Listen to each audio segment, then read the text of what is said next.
plus 2019, 19, 20, 21, enggak 5 kayak. 19, 20, 21, 22, 23.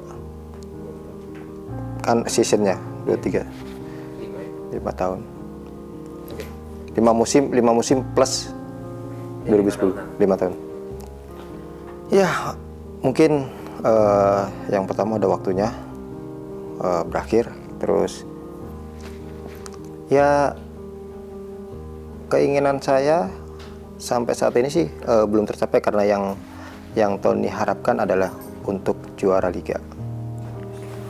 Selama bermain untuk Persija, Mas Tony berhasil mempersembahkan satu gelar, yaitu Piala Menpora 2021. Dan bisa dibilang mungkin Mas Tony menjadi salah satu pemain penentu saat melawan PSM Makassar saat adu penalti, karena beberapa penendang sebelumnya gagal eksekusi dan Mas Tony berhasil, dan akhirnya diikuti oleh kapten yang berhasil menepis tendangan Zulkifli. Apakah momen itu menjadi momen yang paling berkesan buat Mas Tony? Pastinya sih momen saat bisa menjuarai Piala Menpora itulah adalah momen yang menurut Tony yang paling berkesan karena bisa bawa Persija juara Piala Menpora itu. Mungkin selain itu ada momen berkesan yang lainnya? Mungkin cuma Piala Menpora karena target Tony kembali untuk ke Persija itu adalah kepingin membawa Persija juara lagi. Menurut Mas Tony momen yang paling sedih buat Mas Tony apa di Persija? Mungkin kalau diingat bisa bikin Mas Tony kan agak sedih, agak tangis sedikit.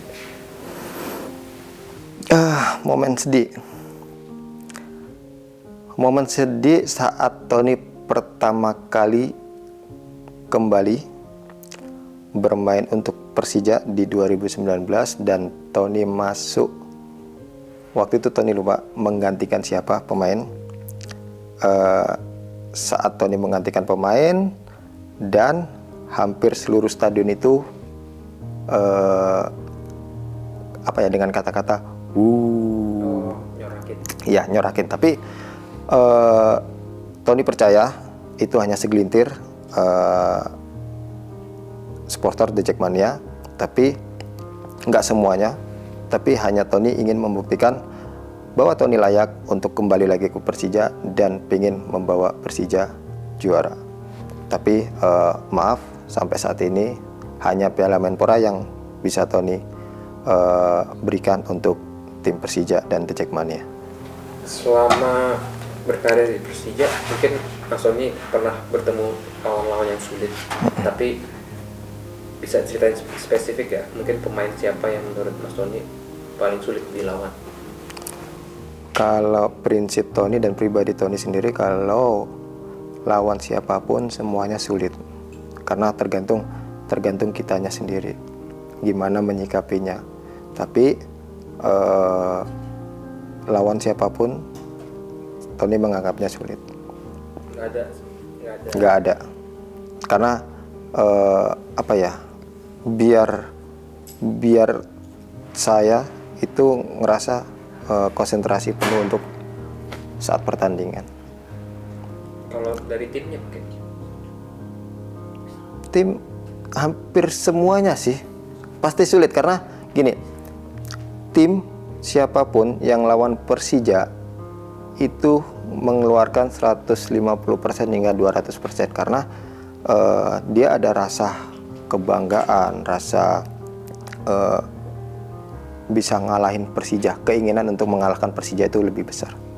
Jadi yang Tony rasa ya hampir semuanya tim yang kalau lawan Persija itu sulit. Oke, mungkin pemain yang paling iseng di Persija selama Mas Tony ada di Persija, Mas Tony lihat, wah ini orang iseng banget. Kalau pemain yang paling iseng pasti semuanya udah tahu, Rico Simanjuntak. Oke.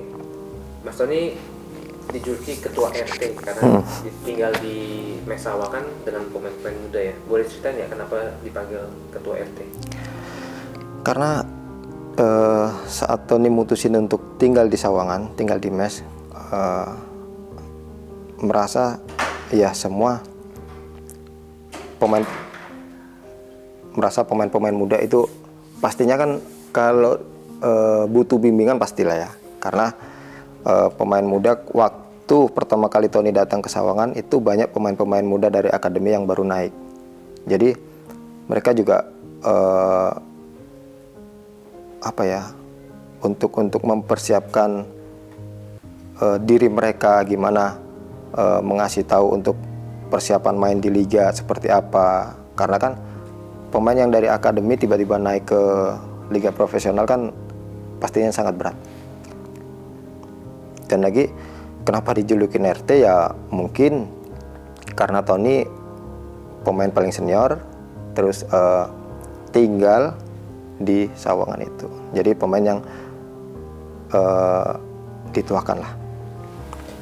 Gimana saat anak-anak lain tahu ketika Mas Tony akhirnya menyudahi karirnya di Persija? Ya pasti Tony nggak tahu juga nih, karena kan udah berapa tahun, 5 tahun ya, mungkin 5 musim, karena Tony tinggalnya juga di mes, di akademi di Sawangan, ya mungkin ngerasa dekat pastilah.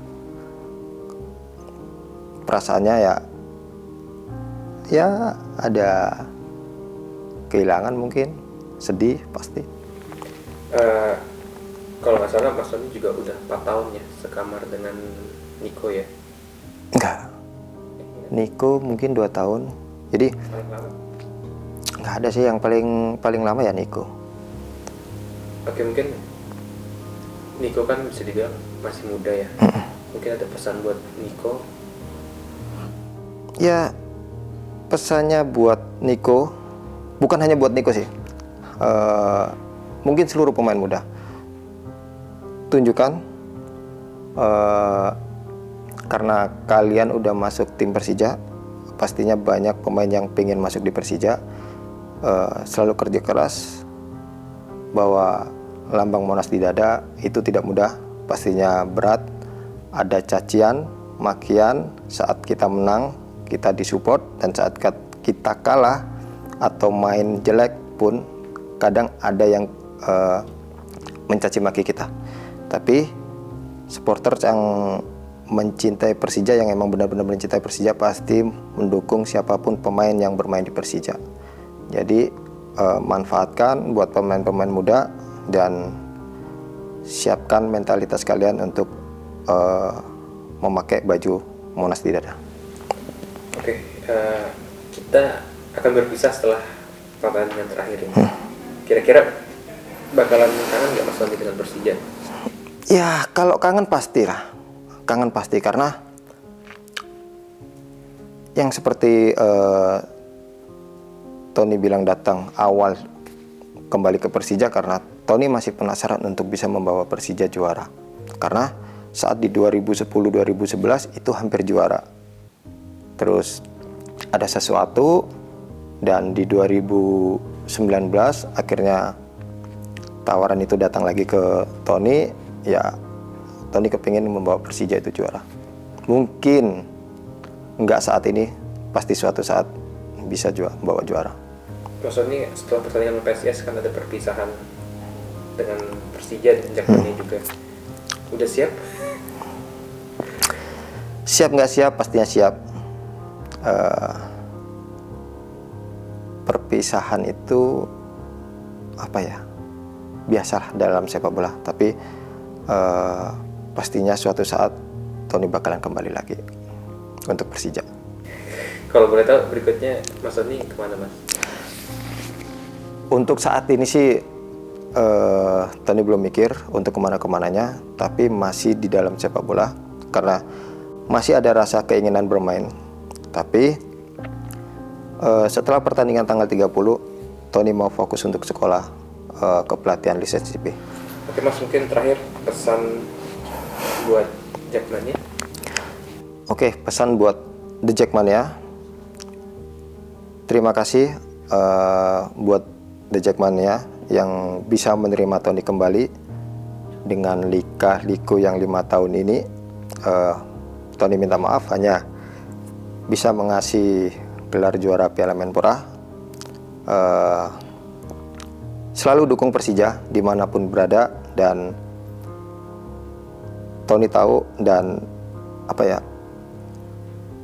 supporter Persija adalah bagi Tony, saya rasa selalu mendukung pemain kebanggaan Persija, selalu dukung Persija dimanapun berada.